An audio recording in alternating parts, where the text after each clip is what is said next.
नमस्कार दोस्तों, माहिर खीर क्लासेस में आप सभी का हृदयपूर्वक अभिनंदन एवं स्वागत है। हम लोग पिछली क्लास में जीडीपी जीएनपी के बारे में चर्चा कर चुके थे। आज तीसरा नंबर है एनएनपी। तो चलिए देखते हैं।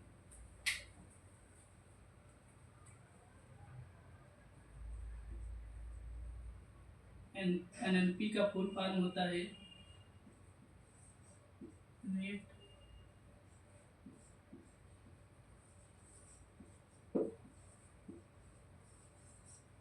National product.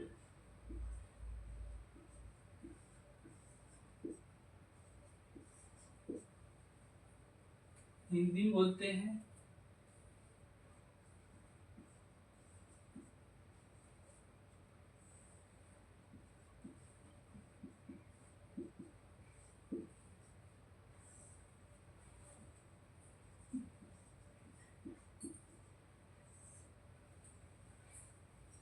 निबल राष्ट्रीय उत्पाद। पिछला दूसरा नंबर क्या था? जीएनपी था। तो क्या करेंगे, उसमें से घटाएंगे जीएनपी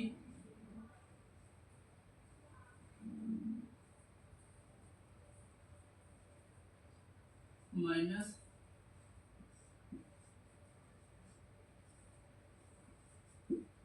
डिप्रिसिएशन।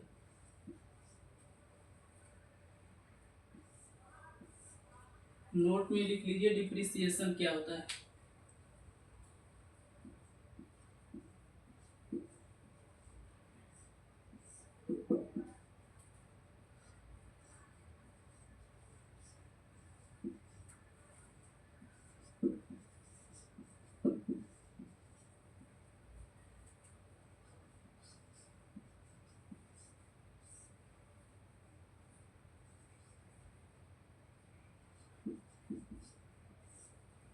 इसको कहते हैं मूल्यह्रास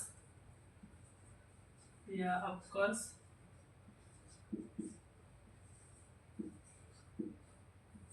या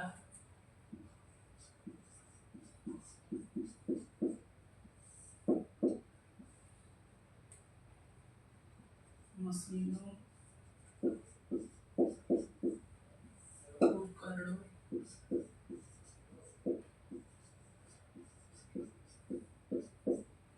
भवनों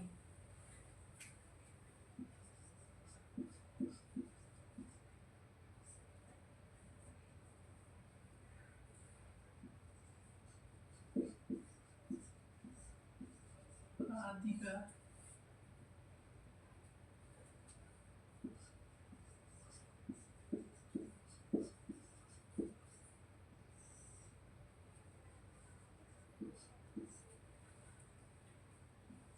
आदि के गिरावट का अनुमानित मूल्य।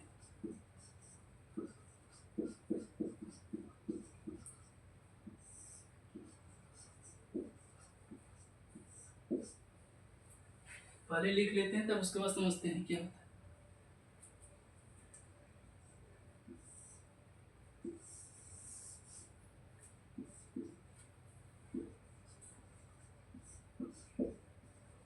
यहाँ एक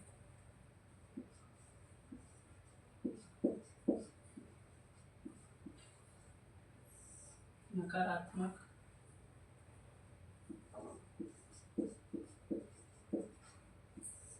उत्पादन होता है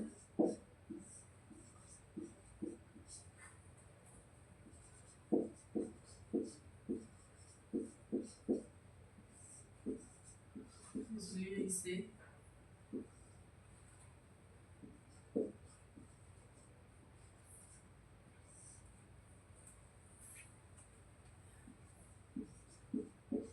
सकल उत्पादन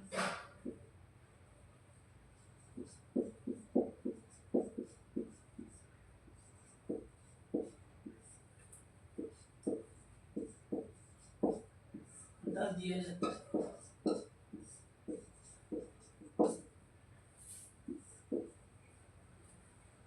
यदि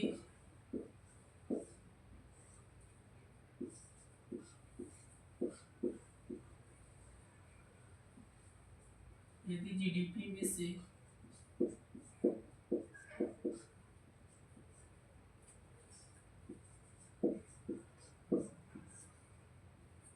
से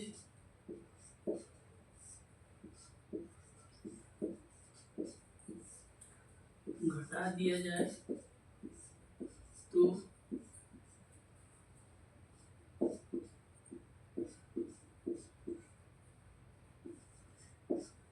एनडीपी का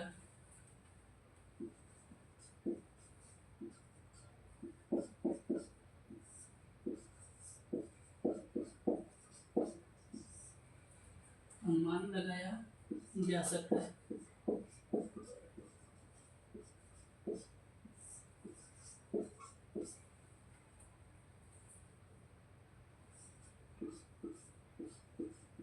GDP minus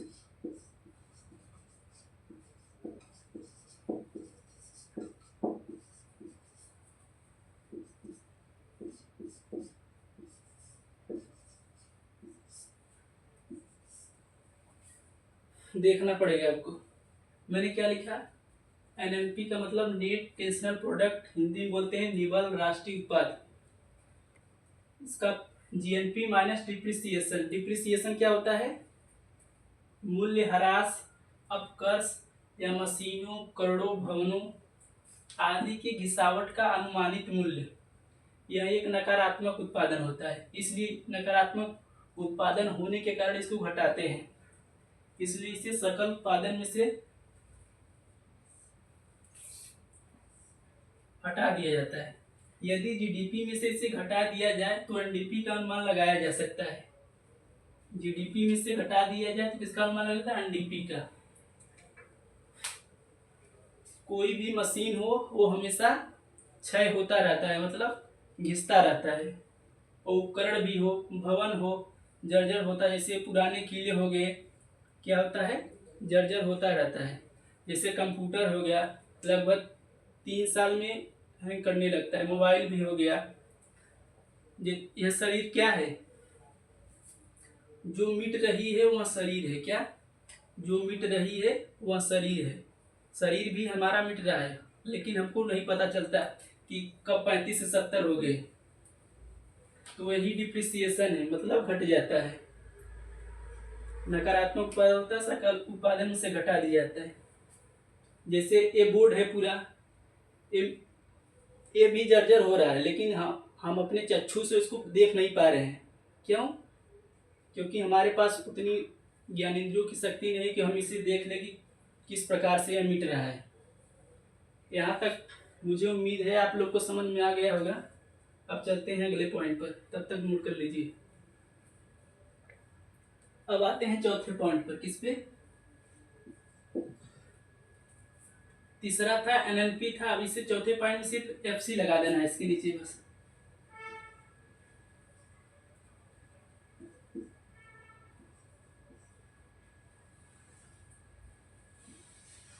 net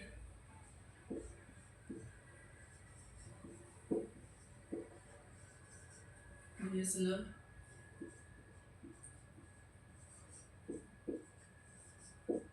product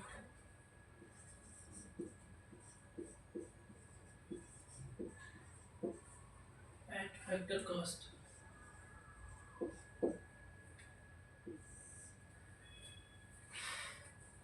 Hindi में क्या कहते हैं इसको, साधन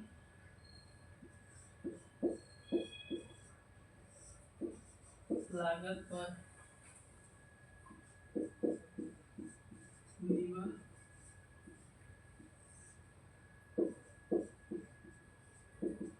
राष्ट्रीय उत्पाद।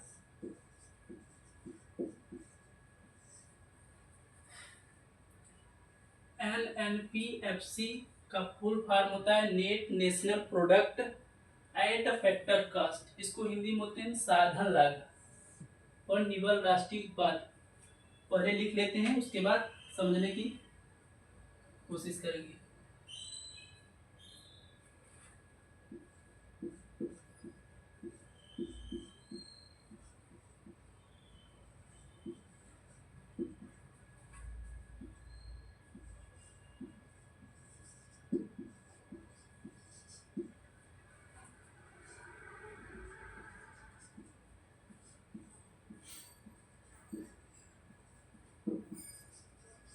इसको हिंदी में बोलते हैं अप्रत्यक्ष कर।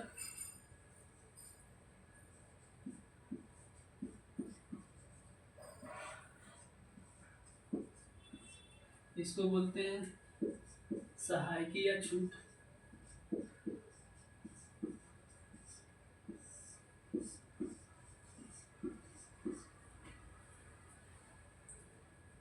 नोट में लिख लीजिए।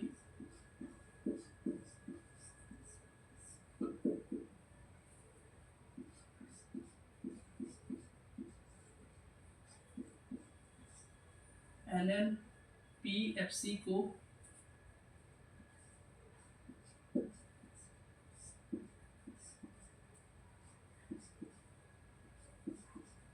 NNI या NI भी कहते हैं। इसका मतलब होता है नेट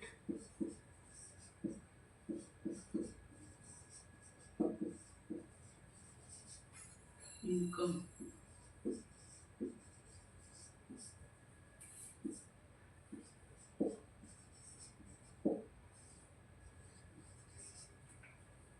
नेशनल इनकम।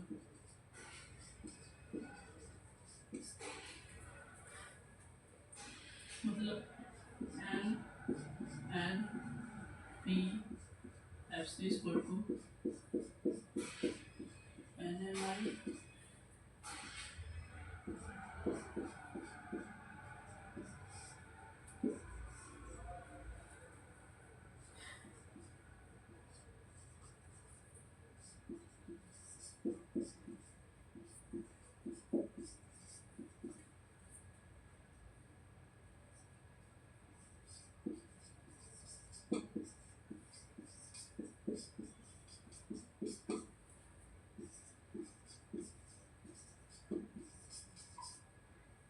अब देखते हैं, ध्यान से देखना। Net national product at factor cost, इसको बोलते हैं साधन लागत पर निबल राष्ट्रीय उत्पाद। साधन लागत क्या होता है? जो साधनों पर भुगतान होता है उसे क्या कहते हैं? साधन लागत। एमपी मतलब क्या होता है? Market price minus indirect tax plus subsidy. Hindi में बोलते हैं अप्रत्यक्ष कर, सहायकी या छूट। सहायकी या छूट कर, जैसे आप मॉल में जाते हैं कपड़ा खरीदने के लिए तो लिखा था डिस्काउंट 50%, तो उसका मतलब क्या हुआ? आप सोच रहे हो कि इसको इतना घाटा हो गया होगा, लेकिन घाटा नहीं होता, उसको सरकार देती है जितना छूट रहता है। नोट में NNPFC को क्या कहते हैं? NNI net national income. NI भी कहते हैं इसको, नेशनल इनकम राष्ट्रीय आय। इसका मतलब इसके बराबर इसके बराबर है, सब बराबर है। मार्केट प्राइस का होता है minus indirect tax plus subsidy. अप्रत्यक्ष कर प्लस सब्सिडी बता दिए, अप्रत्यक्ष कर हो गया। मार्केट प्राइस मतलब जिसमें टैक्स जुड़ा होता है वह मार्केट प्राइस हो गया, और विदाउट टैक्स क्या हो गया? Basic price. तो अगले टॉपिक को समझते हैं, तब तक नोट कर लीजिए। अब आते हैं नेक्स्ट पर।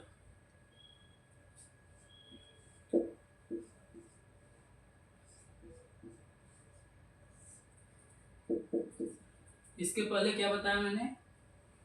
NNPFC, उसमें बताया सब्सिडी अप्रत्यक्ष कर, market price minus indirect tax plus subsidy. तो पहले गवर्नमेंट सब्सिडी देती थी, जैसे गैस सिलेंडर हो गया, पहले छोड़ देती थी। तो आते हैं इस पर। PCI क्या होता है?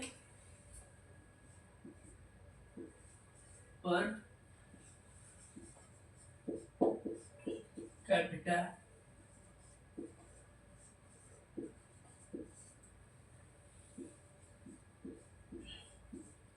हिंदी में बोलते हैं प्रति व्यक्ति आय।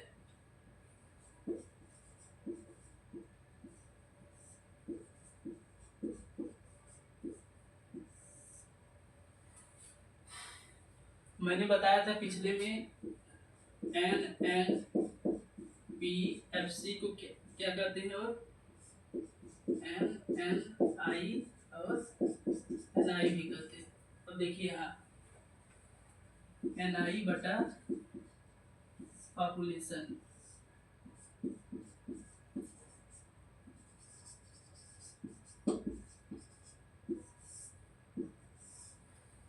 पीसीआई का फुल फॉर्म क्या होता है?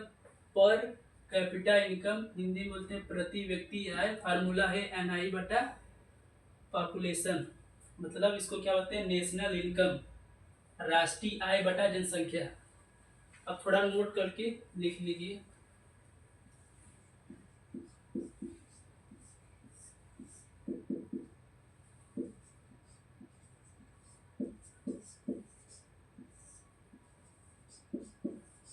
राष्ट्रीय आय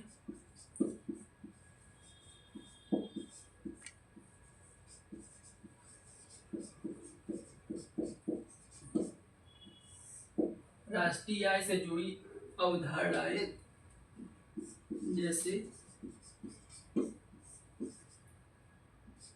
जीडीपी, जीएनपी आदि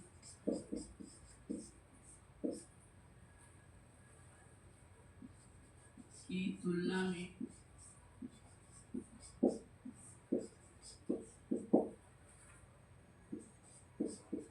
प्रति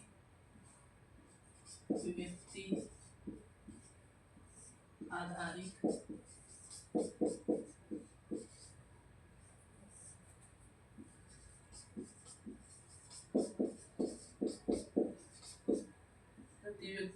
आधारित अवधारणाएं किसी देश की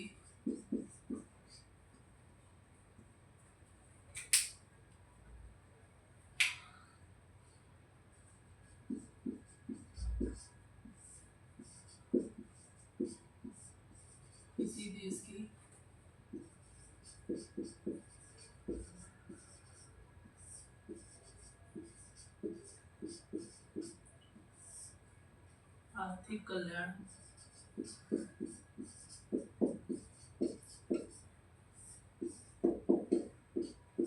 बेहतर ढंग से अभिव्यक्त करती है।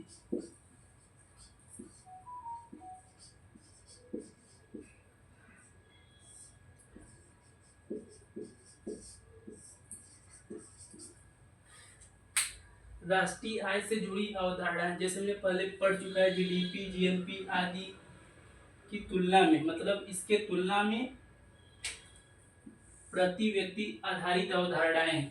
ये है प्रति व्यक्ति, किसी देश की आर्थिक कल्याण, इकोनॉमिक्स वेलफेयर को बेहतर ढंग से अभिव्यक्त करती है। कौन करते हैं अभिव्यक्त? प्रति व्यक्ति आय, न कि राष्ट्रीय आय से जुड़ी अवधारणाएं। तो परीक्षा में आएगा जैसे राष्ट्रीय आय से जुड़ी अवधारणाएं आर्थिक कल्याण को बेहतर ढंग से प्रदर्शित करती हैं कि प्रति व्यक्ति आधारित अवधारणाएं, तो क्या लगाना है? प्रति व्यक्ति। ये बेहतर ढंग से आर्थिक कल्याण को अभिव्यक्त करती है। इतना समझ में आ गया होगा। अब चलते हैं अगले पॉइंट पर।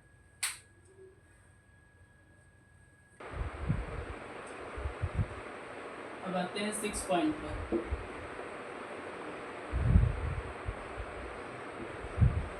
रियल जीडीपी, जीएनपी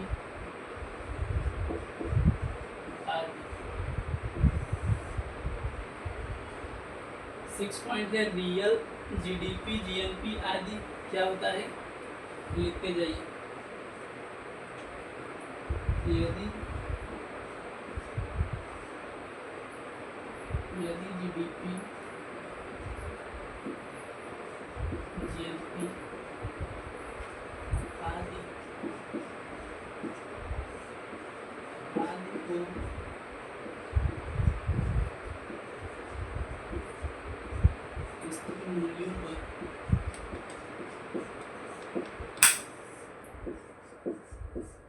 मूल्यों पर निकाला जाता है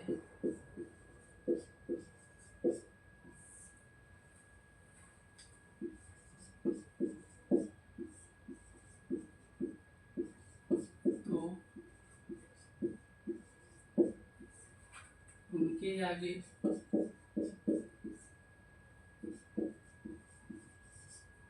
रियल शब्द का प्रयोग होता है। हिंदी कहते हैं वास्तविक।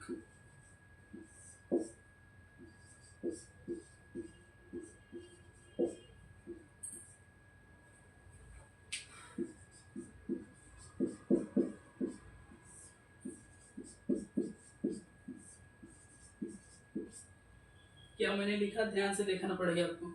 यदि जीडीपी जीएनपी आदि को, आदि मतलब इसके और आगे भी है, स्थिर मूल्यों पर निकाला जाता है। किस पर? स्थिर मूल्यों पर, न कि चालू या प्रचलित मूल्यों पर। तो उनके आगे क्या लगाएंगे? रियल शब्द लगाएंगे। हिंदी में वास्तविक कहते हैं। शब्द का प्रयोग होता है। क्यों होता है? कारण लिख दीजिए।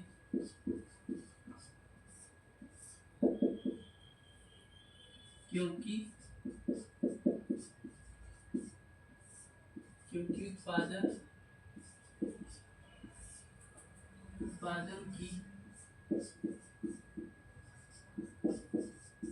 उत्पादन की स्थिति में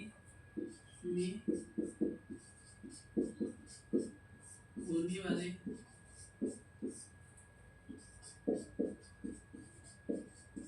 परिवर्तनों, क्योंकि उत्पादन की स्थिति में होने वाले परिवर्तनों को दिखाता है।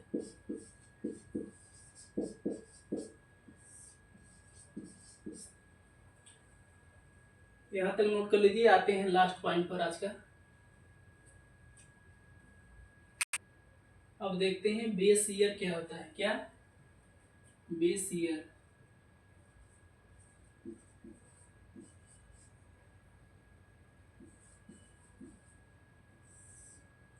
इसको हिंदी में बोलते हैं आधार वर्ष।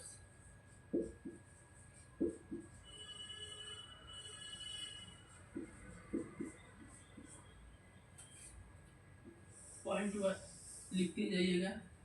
पहला पॉइंट है, इसका प्रयोग कहाँ किया जाता है?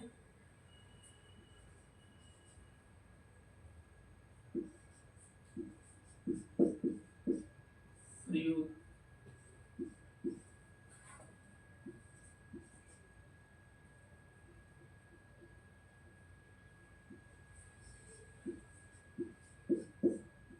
मूल्यों को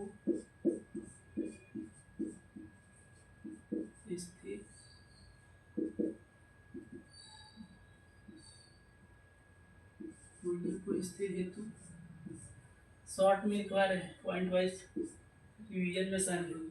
इसका प्रयोग होता है मूल्यों को स्थिर हेतु। दूसरा पॉइंट, यह उत्पादन की स्थिति की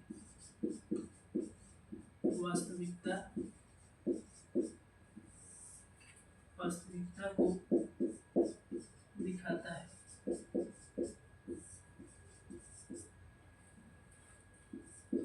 वर्तमान समय में आधार वर्ष क्या है? 2011-12।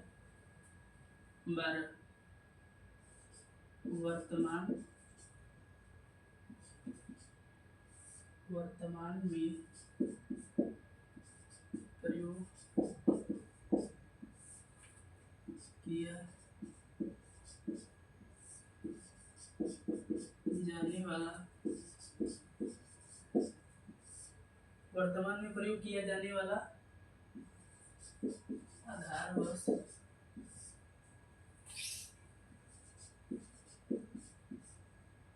2011-12 है।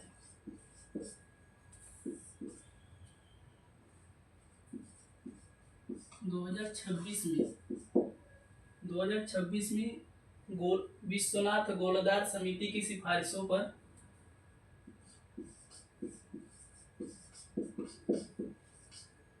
विश्वनाथ गोलदार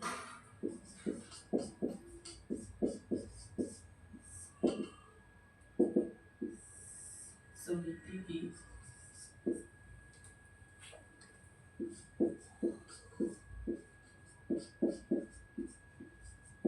सिफारिशों पर 2022-23 को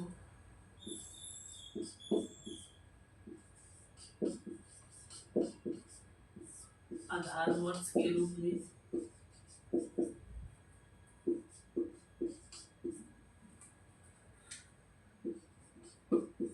चुना जाएगा।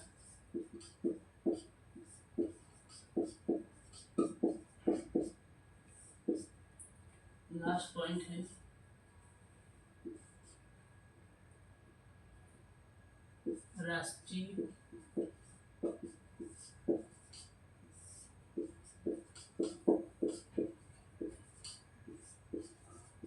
राष्ट्रीय सांख्यिकी आयोग के अनुसार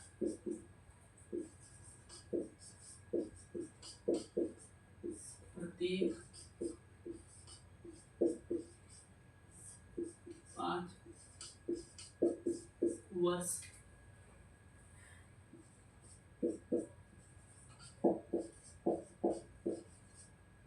अंतराल पर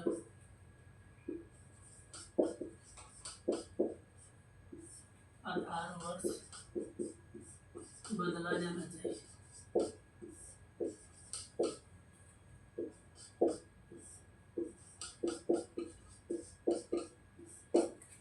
ध्यान देखिए, बेस ईयर को हिंदी में बोलते हैं आधार वर्ष। इसका प्रयोग कहाँ जाता है? मूल्यों को स्थिर हेतु, मूल्यों को स्थिर करने के लिए। क्यों? क्योंकि ये उत्पादन की स्थिति का वास्तविकता को दिखाता है। वर्तमान में प्रयोग किया जाने वाला आधार वर्ष क्या है? 2011 वाला। भारत में इसमें कौन सा आधार वर्ष प्रयोग किया जा रहा है? 2011-12। और 2026 में प्रयोग किया जाएगा विश्वनाथ गोलदार समिति की सिफारिशों पर 2022-23 को चुना जाएगा। अब है राष्ट्रीय सांख्यिकी आयोग के अनुसार प्रत्येक 5 वर्ष के अंतराल पर आधार वर्ष को बदला जाना चाहिए। आज बस यही समाप्त करते हैं। मुझे उम्मीद है कि आपको अच्छी तरह समझ में आया होगा। तो फिर मुलाकात होगी अगली क्लास में। तब तक के लिए तहे दिल से धन्यवाद।